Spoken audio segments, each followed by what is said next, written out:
If I may, I'd like to have your attention so that we can begin the this afternoon session. It is my high privilege today to introduce the luncheon speaker, David Lebron. He's the president of Rice University. In fact, he's the 7th president of Rice University in its history. He's a graduate of Harvard Law School, also, prior to that, a graduate of Harvard College. He is a lawyer, and his expertise is in international human rights, trade, and corporate finance. Under his leadership, Rice University campus has undergone several major construction changes and projects. They've added new residential colleges to house a growth in the undergraduate student body, and he's built a fabulous 10-story bioastronautics collaborative research center.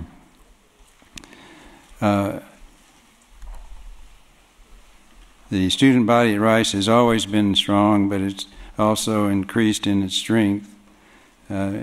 He's developed many relationships with the Texas Medical Center, and the Rice Collaborative Center is just one that will be a great addition over and above all those that have been before. He's in a bit of a tight time schedule, and we've been in one this morning, but now I think it's going to get back to the best pace possible. But with that, I'd like for David Lebron to come forward and give us his address. Thank you.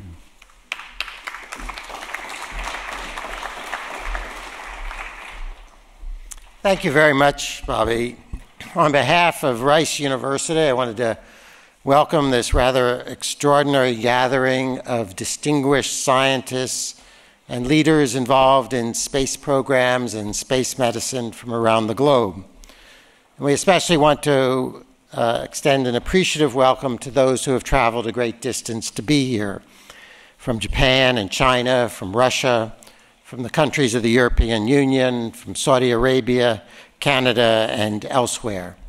And I want to express our thanks to our partner, the Baylor College of Medicine, and of course, to the extraordinary organizers of this summit, George Abbey of the Baker Institute at Rice, and Bobby Alford of the National Space Biomedical Research Institute and the Baylor College of Medicine. We do hope, I looked at your schedule, it doesn't seem like you have a lot of free time, but I do hope you have some time to enjoy our campus, which we think of as a beautiful oasis in the center of the nation's 4th largest city. A city known, of course, as the energy capital of the world, but also home to what many regard as the world's largest medical center, with extraordinary medical schools, hospitals, and related institutions. If you do have time for a long walk, the Texas Medical Center is at one end of our campus, and the city's museum district is at the other. It is the university in particular that unites these worlds of culture and science. At Rice, we're preparing to celebrate our 100th anniversary in just over a year, a century that has seen us grow from a tiny beginning in a small town to a major research endeavor with international scope in a great city. Now, I speak today with a little trepidation because I'm mindful that I am a mere lawyer speaking to a group of scientists, by and large.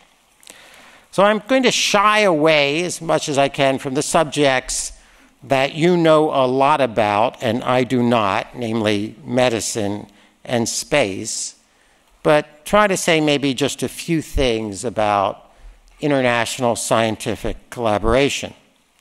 I should, however, say that Rice has played a role in the space program from the very beginning. Rice is among the top producers of astronauts in the United States, and on a per capita basis, as a quite small research university, we are perhaps the largest producer. We once owned the ground on which the Johnson Space Center now stands. Research at Rice was critical to the space program, and indeed we were the home of the first space science department. And we are pleased that the National Space Biomedical Research Institute will be housed in Rice's Bioscience Research Collaborative Building. And almost 49 years ago, President Kennedy gave one of his most important speeches about going to the moon here at Rice University in our football stadium. I think they had a larger crowd for that speech than we get for our football games. President Kennedy knew well that the challenge of space exploration would bring broad benefits through the advancement of knowledge. It is a beautiful and brilliant speech, but contains within it, in many ways, the seeds of the dilemma and the conflict we now continue to face. For it is a speech both about the American need to win the space race and the recognition that the fruits of such a victory cannot belong to the victor alone. To illustrate the point, I'd like to read 3 brief excerpts from President Kennedy's speech here at Rice University. And I'm quoting here. "We have vowed that we will not see space filled with weapons of mass destruction, but with instruments of knowledge and understanding. Yet the vows of this nation can only be fulfilled if we in this nation are first, and therefore we intend to be first. In short, our leadership in science and in industry, our hopes for peace and security, our obligations to ourselves as well as others, all require us to make this effort, to solve these mysteries, to solve them for the good of all men, and to become the world's leading spacefaring nation." Still quoting, "We set sail on this new sea because there is new knowledge to be gained and new rights to be won, and they must be won and used for the progress of all people. For space science, like nuclear science and all technology, has no conscience of its own. Whether it will become a force for good or ill depends on man, and only if the United States occupies a position of preeminence can we help decide whether this new ocean will be a sea of peace or a new terrifying theater of war." And the last quote, "We choose to go to the moon. We choose to go to the moon in this decade and do the other things, not because they are easy, but because they are hard, because that goal will serve to organize the best measure of our energies and skills, because that challenge is one that we are willing to accept, one we are willing to postpone, and one which we intend to win." So what I really wanted to point out in many ways was the contradictions in those excerpts, a sense of national endeavor, a sense of winning, and yet a recognition that this is an endeavor that cannot, in some very fundamental sense, belong to any one nation, and the fruits of such an endeavor cannot belong to any one nation. But space exploration, perhaps more than any other scientific endeavor, was born, as you heard, in a spirit of nationalism and of international conflict and competition. This overlay of national conflict with scientific competition, however, was not new.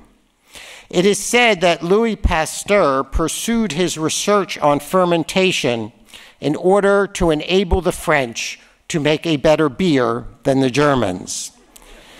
And in fact, he indeed wanted beer made according to that process invented by him, labeled beer of the national revenge. It can't be denied that competition in science, as in other spheres, can spur faster and better efforts. Clearly, without the initial launch of Sputnik by the Soviet Union, it is doubtful that the United States would have put as many resources into space as it did. But the 19th century testifies in some ways also to the costs of inadequate cooperation in science. The separation between German and French chemistry at the time hindered the development of the science, perhaps in some ways postponing the fundamentally important insights that became structural chemistry. Perhaps it was no accident that a German with a French name became one of the most important formulators of modern structural organic chemistry. It was in many ways the mixing of national perspectives and scientific traditions that led to fundamental insights that would advance science. During the Cold War, space and other scientific competition was not merely between scientific endeavors and national ambitions, but fundamental philosophic and political views fostered deep-seated suspicions that impeded scientific cooperation. Happily, although we still have differing political systems and competitive nations, we are no longer operating in the middle of a Cold War among the world's most powerful nations. But there is, in my view, a new threat, and that is in the form of economic nationalism, a return to the mercantilist views of the past, but now largely in terms of who shall own the valuable intellectual property and other advances that come from leadership and the discovery of knowledge. Although national security and defense continues to drive a great deal of the research efforts of major powers and other nations who seek possession of the most devastating weapons, today national research policy is driven more by the desire to bring the national benefits of economic progress and employment. Where once the drive for resources drove external national economic policy, today it is the drive for innovation and ideas. And yet we know that innovation is fostered not merely by competition, but by collaboration, and in particular, collaboration across cultures and borders.